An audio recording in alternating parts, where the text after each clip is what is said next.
Trailer ನೋಡ್ತಾ ಇದ್ದಂಗೆ ಎಲ್ಲೋ ಯಾವುದೋ ಒಂದು ಡಿಫ್ರೆಂಟ್ ನಮ್ಮ ಹಾಲಿವುಡ್ ಒಂದು ಫೀಲ್ ಬಂದು ನನಗೆ.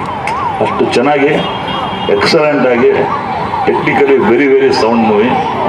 ಪರಮೇಶ್ವರು ನನಗೆ ಪ್ಯಾಷನೇಟ್ ಹುಡುಗರು ಅಂದರು, you are going to become a passionate director of Kannada industry. ಎಲ್ಲ ಲಕ್ಷಣ ನಿಮಗಿದೆ. ಯಾಕಂದರೆ ನಾನೊಂದು ಆಲ್ಮೋಸ್ಟ್ 15-20 ಇಯರ್ಸ್ ನೋಡ್ತಾ ಇದ್ದೆ ಅವರಿಗೆ. ಎಕ್ಸಲೆಂಟ್ ಕ್ಯಾಮ್ರಾಮನ್ನು, ಆ ಕ್ಯಾಮ್ರಾ ಫೀಲ್ ಇದೆಯಲ್ಲ, ಬಹುಶಃ ಚಿತ್ರರಂಗದಲ್ಲಿ ಅವರೊಬ್ಬ ದೊಡ್ಡ ಕ್ಯಾಮ್ರಾಮನ್ ಆಗಿದ್ರೆ ಇವತ್ತು ನಮ್ಮ one of the best in India ಆಗಿರೋರು ಅವರು. ಯಾಕೋ ಅವರು ಡೈರೆಕ್ಷನ್ ಮಾಡಿದರೆ ಡೈರೆಕ್ಷನ್ ಕೂಡ ಚೆನ್ನಾಗಿ ಒಳ್ಳೇದಾಗತ್ತೆ. ನೀನು ನಂಬಿ ಪ್ರೊಡ್ಯೂಸ್ ಮಾಡುವಂಥ ಪವನ್ ಗೌಡ ಅವರು, ಕಮಲ್ ಟು ಒನ್ ಪ್ರೊಡ್ಯೂಸರ್ ಇಬ್ಬರಿಗೂ ಸೇರಿಸಿ ಒಂದೇ ವೇದಿಕೆಯಲ್ಲಿ ಇಬ್ಬರಿಗೂ ಒಂದು ಏನು ನಿಮ್ಮ ಮೊಮೆಂಟು ಕೊಟ್ಟಿರೋದು ಒಂದು ಡಿಫ್ರೆಂಟ್. ನಿಮ್ಮ ಬಗ್ಗೆ ಪ್ರೊಡ್ಯೂಸರ್ ಕೂಡ ಇಟ್ಕೊಂಡು ಗೌರವ ಸೂಚಿಸುತ್ತೆ. ನಿಮ್ಗೆ ಒಳ್ಳೇದಾಗಲಿ. ಎರಡನೇದಾಗಿ ನಮ್ಮ ಆತ್ಮೀಯ ಹೀರೋ ಅಜಯ್ ರಾವ್ ಅವರು ಇದಾರಲ್ಲ, one of the decent and dignified hero. ಎಷ್ಟು ಒಳ್ಳೆಯವರಂದರೆ ಒಂದು ನಿರ್ಮಾಪಕರ ಬಗ್ಗೆ ಒಂದು ಗೌರವ ಇದೆ. ಯೂಶಲಿ ಇವತ್ತಿನ ದಿನಗಳಲ್ಲಿ ಭಾಳ ಕಡಿಮೆ. ನಾವು ಎಷ್ಟಿದ್ದು ಸಿನಿಮಾ ಮಾಡಿರ್ಬೋದು, ಅವರು ಕೊಟ್ಟಿರೋಂಥ ಸಪೋರ್ಟು, ನಡ್ಕೊಂಬಂದ ರೀತಿ, ಅವರ ನಯ ನಡತೆ, ವಿಧೇಯತೆ, ಸಂಸ್ಕಾರಕ್ಕೆ ಒಂದು ದೊಡ್ಡ ಸಲಾಮ ನಿಮಗೆ ಒಳ್ಳೇದಾಗಲಿ. ಯಾಕಂದರೆ ಚಿತ್ರರಂಗದಲ್ಲಿ ನಾನು ನೋಡಿರೋಂಥ ನಾನು ಭಾಳಷ್ಟು ಹೀರೋಗಳಿಗೆ ಹೀರೋಯಿನ್ಗಳಿಗೆ ನಾನು ಹೆಲ್ಪ್ ಮಾಡಿದ್ದೀನಿ. ನಿತ್ಯಾಮನ್ ಇರ್ಬೋದು, ರಮ್ಯಾ ಇರ್ಬೋದು, ಅಥವಾ ನಮ್ಮ ಮಲಯಾಳಂ ಹೀರೋಯಿನ್ ಪದ್ಮಪ್ರಿಯ ಇರ್ಬೋದು, 4-5 ಜನ ಮಾಡಿದ್ದೀನಿ. ಎಲ್ಲರಿಗೂ ಒಳ್ಳೇದಾಗಿದೆ. ಆದರೆ ನಮ್ಮ ಅಜಯ್ ರಾವ್ ನಾನು ನೋಡ್ತಿದ್ದಂಗೆ ಏನೇ ಬಂದರೂ ಯಾವುದಕ್ಕೂ ಕಿವಿಗೆ ಹೊಡೆದೆ, ಇನ್ನೊಬ್ಬರ ಬಗ್ಗೆ ಮಾತಾಡದೆ, ಕಾಮೆಂಟ್ ಮಾಡಿದೆ, ಹಂತ ವರ್ಷ ಮೇಲೆ ಇರ್ತಾರಂತ ನಟ. ನೀವು ಒಂದು ಪರ್ಮನೆಂಟಾಗಿ ನಿಂತ್ಕೊಳ್ಳೋಂಥ ದೊಡ್ಡ ನಟ ಅಂತ ಆಗ್ತೀರಾ ಅಂತ ನಿಮ್ಮ ಆಸೆ ಏನೇನಿದೆಯೋ ಎಲ್ಲ ವಿಜಯನ್ಸ್ ಹೇಳ್ಬೇಕಂತ. ಪರಮೇಶ್ವರ್ ಅವರು ಭಾಳ ಆತ್ಮೀಯ ಸ್ನೇಹಿತರು. ಅವ್ರ ಸ್ನೇಹ ಹೆಂಗಿದೆ ಅಂದರೆ ಸ್ವಂತ ಅಣ್ಣ ತಮ್ಮದಕ್ಕಿಂತ ಜಾಸ್ತಿ ಬಾಂಧವ್ಯ ಅನ್ಸುತ್ತೆ. ಇವತ್ತು ನಿದರ್ಶನ ಬಂದು ಕೂತ್ಕೊಂಡು ಮಾತಾಡ್ತಿರೋದು. ಎರಡನೇದು ಪ್ರಿಯಾಂಕಾ ಮೇಡಮ್ನವರು ಇವತ್ತು ತುಂಬ ಬ್ಯೂಟಿಫುಲ್ಲಾಗಿ ಕಾಣ್ತಾ ಇದ್ದಾರೆ. ನಾನು 2-3 ವೇದಿಕೆ ನೋಡಿದಾಗ ಬೇರೆ ಥರ ಕಾಣ್ತಾ ಇದ್ದೆ. ಅಂದರೆ ಈ ಸಿನಿಮಾಕ್ಕೆ ಒಂದು ಏನೋ ಒಂದು ಅಟ್ರಾಕ್ಷನ್ ಇದೆ. ಈ ಸಿನಿಮಾ ಒಂದು ದೊಡ್ಡ ಹಿಟ್ ಆಗುತ್ತೆ. ಪರಮೇಶ್ವರ್ ಮುಂದಿನ ದಿನ ಕಮರ್ಷಿಯಲ್ ಹೀರೋ ಡೈರೆಕ್ಟರ್ ಆಗ್ತೀರಾ. ನಮಗೂ ಕೂಡ ಅವ್ರ ಜೊತೆ ಒಂದು ಪಿಕ್ಚರ್ ಮಾಡ್ಬೇಕು ಅಂತ ಆಸೆ ಎಲ್ಲೋ ಇದೆ. ಬಟ್ ಸಡನ್ನಾಗಿ ವೇದಿಕೆ ಮೇಲೆ ನಾನು ಫಾಲ್ಸ್ ಪ್ರಾಮಿಸ್ ಮಾಡೋದಂತ ಒಂದು ಅಜಯ್ ಚೆನ್ನಾಗಿ ಗೊತ್ತು. ಮುಂದಿನ ದಿನಗಳಲ್ಲಿ ನಾನು ಕೂಡ ಒಂದು 5-6 ಸಿನಿಮಾ ಅನೌನ್ಸ್ ಮಾಡ್ತಾ ಇದ್ದೀನಿ. ಅದರಲ್ಲ ಒಂದು ಪರಮೇಶ್ವರ್. ನನಗೆ ಇವತ್ತು ಟ್ರೇಲರ್ ನೋಡಿದ್ರೆ ಭಾಳ ಖುಷಿ ಆಯಿತು. ನಮ್ಮ ಕನ್ನಡ ಪರ ಸಂಘಟನೆ ಹೋರಾಟಗಾರರು ಕೂಡ ನನ್ನ ಪಕ್ಕದಲ್ಲಿದ್ದಾರೆ. ಇವರು ತುಂಬ ಡೀಸೆಂಟ್ ಆ್ಯಂಡ್ ಡಿಗ್ನಿಫೈಡು.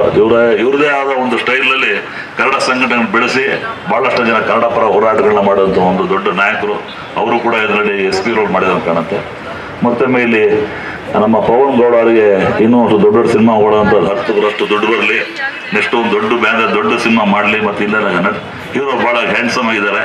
ವೆರಿ ನೈಸ್, ತುಂಬ ಚೆನ್ನಾಗಿದೆ. ಎಲ್ಲರೂ ಒಳ್ಳೇದಾಗಲಿ ಅಂತ ಹೇಳ್ತಾ, ಈ ಸಣ್ಣ ಹುಡುಗಿ ಕೂಡ ಒಳ್ಳೆ ಚೆನ್ನಾಗಿ ಆ್ಯಕ್ಟ್ ಮಾಡಿ. ಕೇಳಿದೆ ಏನಮ್ಮ ಹೀರೋಯಿನ್ ಆಗ್ತೀಯ ಅಂದರೆ ಡಾಕ್ಟರ್ ಆಗ್ತೀಯ ಅಂದರು. ಭಾಳ ಒಳ್ಳೇದಾಗಿ ಏನೇನಂತ ಅದೇ ಆಗಮ್ಮ, ಪರವಾಗಿಲ್ಲ. ನಮ್ಮ ಅಜಯ್ ರಾವ್ ಅವರು ಏನಂದರೆ ಒಂದು ವಿಚಾರ ಹೇಳ್ಬಿಡೋದು, ಸಿನಿಮಾ ಬಗ್ಗೆ ಭಾಳ ಪ್ರೀತಿ ಅಂದರೆ ಅವರು ಏನು ಮಾಡಬೇಕು ಅನ್ನೋದು ಅದು ಮಾಡ್ತಾರೆ. ನನಗೆ ಪಕ್ಕದಲ್ಲಿ ಕೂತು ಒಂದು 2 ಯುದ್ಧ ಕಾಂಡದ ಬಗ್ಗೆ ಹೇಳಿದ್ರು, ಭಾಳ ಖುಷಿ ಆಯಿತು. ರವಿಚಂದ್ರನ್ ಶಾಡೋನಲ್ಲಿ ಅವರು ಸಿನಿಮಾಗಳನ್ನು ಮಾಡ್ತಾರೆ. ಯುದ್ಧ ಕಾಂಡ ಸಿನಿಮಾ ಬಹುಶಃ ಅವ್ರು ಎಷ್ಟು ದೊಡ್ಡ ಗುಣ ಅಂದರೆ, ಒಂದು ವಿಚಾರ ಹೇಳಿದಾಗ ನಾವು ವೇದಿಕೆ ಹೇಳ್ಬೇಕಾ ಸರ್ ಬೇಡ ಅಂತ ಹೇಳಿದ್ರು. ಆ ದೊಡ್ಡ ಗುಣಕ್ಕೆ ದೊಡ್ಡ ವಿಚಾರಗಳು ನಿಮಗೆ, ಆ ದೊಡ್ಡದೇ ಶ್ರೀಮಂತಿಕೆ, ಒಳ್ಳೆತನ ನಿಮಗೆ. ಆ ಸಿನಿಮಾ ಯುದ್ಧ ಕಾಂಡ ನಿಮಗೆ ದೊಡ್ಡ ಹಿಟ್ ಆಗುತ್ತೆ. ಯಾಕಂದರೆ ತುಂಬ ಕನಸುಕೊಂಡು ಸಿನಿಮಾ ಮಾಡಿದ್ದೀರಾ. ಅದಕ್ಕೆ ನಮ್ಮೆಲ್ಲರ ಆಶೀರ್ವಾದ, ಬೆಂಬಲ ಇದೆ ನಿಮಗೆ. ಭಗವಂತನ ಆಶೀರ್ವಾದ ಇದೆ, ಪರ್ಟಿಕ್ಯುಲರ್ ತಾಯಿ ಆಶೀರ್ವಾದ ಇದೆ. ತಾಯಿಗೆ ಈಗ ನಮ್ಮ ವಿನೋದ್ ರಾಜ್ ಅವರು ನೋಡ್ಕೊಂತಾರೆ. ಅದಕ್ಕೆ ಜಾಸ್ತಿ ನಾವು ತಾಯಿ ಮೇಲೆ ಪ್ರಾರ್ಥಿತೆ. ತಾಯಿ ಆಶೀರ್ವಾದ ಭವಿಷ್ಯದು ಸಂಪೂರ್ಣವಾಗಿ ನಮ್ಮ ಅಜಯ್ ರಾವ್ ಇದೆ. ಅಜಯ್ ರಾವ್ ಎಷ್ಟು ಎತ್ತರ ಬಿಡಿದ್ರು ಅಷ್ಟು ನಾನು ಸಂತೋಷ ಪಡ್ತೀನಿ ಅಂತ ಹೇಳ್ತಾ, ನಮ್ಮ ನೀನಾಸಂ ಸರ್ ಭಾಳ ಖುಷಿ ಆಯ್ತು. ತಮ್ಮ ತಾವು ಯಾಕೆ ಮಾಡಿದೆ ಇದರಲ್ಲಿ ಭಾಳ ಖುಷಿ ಆಯ್ತು ಸರ್. ನಿಮ್ಮೆಲ್ಲರಿಗೂ ಮತ್ತು ಎಲ್ಲ ತಂಡಕ್ಕೆ, ಹೀರೋಗಳಿಗೆ ಹೀರೋಯಿನ್ಗಳಿಗೆ ಇಬ್ಬರು ಒಳ್ಳೇದಾಗಲಿ. ಈ ಚಿತ್ರ ಭಾಳ ಹಿಟ್ಟಾಗಲಿ ಅಂತ ಹೇಳ್ತಾ, ಮತ್ತೊಮ್ಮೆ ಶುಭವಾಗಲಿ ಅಂತ ಹೇಳ್ತಾ ನನ್ನ ಅಜಯ್ ರಾವ್ ಅವರಿಗೆ ಮೈಕ್ ಕೊಡ್ತೀನಿ. ಅವ್ರು ಮಾತಾಡೋದು. ಎಸ್ಕ್ಯೂಸ್ ಮಿ ಅಜಯ್ ರಾವ್, ಯುದ್ಧ ಕಂಡು ಅಜಯ್ ರಾವೇ ಆಗಲಿ ನಾನು ಆಶೀರ್ವಾದ ಮಾಡ್ತೀನಿ. ಯಾಕಂದರೆ ನನ್ನ ಏನು ಬೇಜಾರಿಲ್ಲ. ಬಾಬಾ ಒಳ್ಳೆ ಪರಮೇಶ್ವರ್ ಹೇಳಿದ್ರು, ಯುದ್ಧ ಕಂಡು ಅಜಯ್ ರಾವ್ ನೆಟ್ಟು ಅಂತ. ಅದು ಹಂಗೆ ಆಗಲಿ ಅಂತ ಹಾರೈಸ್ತೀನಿ. ಎಸ್ಕ್ಯೂಸ್ ಮಿ ಆದರೂ ಕೂಡ ಎಲ್ಲೋ ಒಂದು ಮೂಲ್ಯದಲ್ಲಿ ಬರಲಾರ ಸಿನಿಮಾ ಅದು. ಆ ಸಿನಿಮಾ ಮೇಡಮ್ ನಿಮ್ದು ಹೇಳಲೇಬೇಕು. 40 ಡೇಸಿಗೆ ಸಿನಿಮಾ ಓಡ್ತಾ ಇದೆ ಥಿಯೇಟರ್ಗಳಲ್ಲಿ. ಹೇಳ್ಬೋದಾ ಸರ್ ಒಂದು ನಿಮಿಷ? ಪ್ರಿಯಾಂಕಾ ಮೇಡಮ್ ಇದು ಚೆನ್ನಾಗಿ ಗೊತ್ತು. ಉಪೇಂದ್ರ ಅವರು ಒಂದು ಸಿನಿಮಾ ಇತ್ತು. ಪಾಪ ಉಪೇಂದ್ರ ಅವರು ತೆಗಿಬೇಡಿ ಅಂತ ಹೇಳ್ತಾ ಇದ್ದಾರೆ ಸಿನಿಮಾನ. ಕೆಲವ್ರು ಏನು ಮಾಡಿ ಸಿನಿಮಾ ತೆಗಿಬೇಕು ಅಂತ ನಾನು ಕೇಳಿದೆ. ಅಶೋಕ್ ಔಟ್ಲ ನಾನು ಕರೆಸಿದ್ರು ಒಂದು ವೇದಿಕೆ ಮೇಲೆ ಕರೆಸಿದಾಗ ಒಂದು 20 ಜನ ಇದ್ರು. ಉಪೇಂದ್ರ ಸರ್ ನೋಡಿ ಸರ್ ಇವರೆಲ್ಲ ಹೇಳ್ತಾರೆ, ನೀವು ಒಬ್ಬರು ಹೇಳ್ಬಿಡಿ, ನಾನು ಹೇಳ್ದಂಗೆ ಕೇಳ್ತೀನಿ ಅಲ್ಲಿ. ಅವ್ರು ಹೇಳಲೇ ಇಲ್ಲ. ಸಿನಿಮಾ ನೋಡ್ಬೇಕಾದ್ರೆ ನಾನೇನು ಮಾತಾಡಲ್ಲ ಅಂದರು. ಅವ್ರದ್ದು ಒಂದು ಪಾತ್ರ ಇದೆ ಸಿನಿಮಾ 250 ದಿನ ಓಡಲಿಕ್ಕೆ. ಇಲ್ಲ ಅಂದರೆ ಅವ cinema Navrang talkies, Mysuru Sangam, Veeresh talkies 40 ದಿನ ಪಿಕ್ಚರ್ ತೆಗೆಯುವಂಥ ಅಂತ ಆಯಿತು. ಅದೊಂದು ದೊಡ್ಡ ದುರಂತ ಆಯಿತು.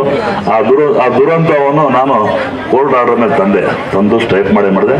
ಆ ದುರಂತ ತಪ್ಸಕ್ಕೆ ಮೂಲಕ ಉಪೇಂದ್ರ ಅವರು ಕೂಡ ಅಂತ ಹೇಳ್ತಾ ನಾನು 2 ಮಾತು ಮುಗಿಸ್ತೀನಿ. ಜೈ ಜವಾನ್.